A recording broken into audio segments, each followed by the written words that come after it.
Ano ba ang meron ang Pilipinas bago dumating ang mga Espanyol? School books say Filipinos had no civilization before 1521. Pero ang totoo, iba ang kwento. Nakita niyo na ba yung Laguna copperplate inscription? Yung copperplate na nahanap sa Laguna de Bay noong 1989. It's dated April 21, 900 CE. Oo, 900. That is 621 years before Magellan ever arrived in Cebu. 4 languages yan: Sanskrit, Old Malay, Old Javanese, and Old Tagalog. 4 languages sa isang copper plate. This proves 3 things. Una, mayroon ng writing system ang mga Pilipino. They already had baybayin. Pangalawa, part na tayo ng international trade ng Southeast Asia. We had trade connections with China, Java, and India.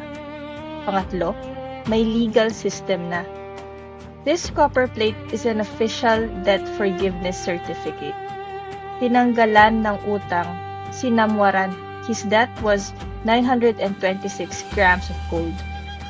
Before this was discovered, historians thought Philippine history started in 1521.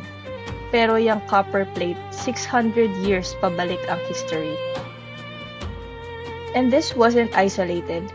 Ang research ni William Henry Scott sa Barangay shows pre-colonial Filipinos had organized Datu systems. Hindi tribes ang mga to. They were principalities with aristocratic ruling classes. May trade din tayo with the Ming Dynasty China. Merong gold mining and jewelry making, especially sa Butuan at Surigao. Meron ding social classes, Datu, Timawa, at Alipin. Sa libro ni F. Landa Hocano, Filipino Prehistory, napapatunayan ito.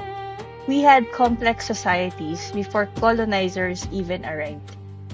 And ang ating National Museum has the artifacts to prove this. The baybayin is real, the gold is real, and the history is well documented. Textbooks erase 600 plus years of Filipino sophistication in 3 sentences. Andamin natin yung iniwan nila. Ano ang tinuturo sa grade school mo tungkol sa pre-colonial Philippines?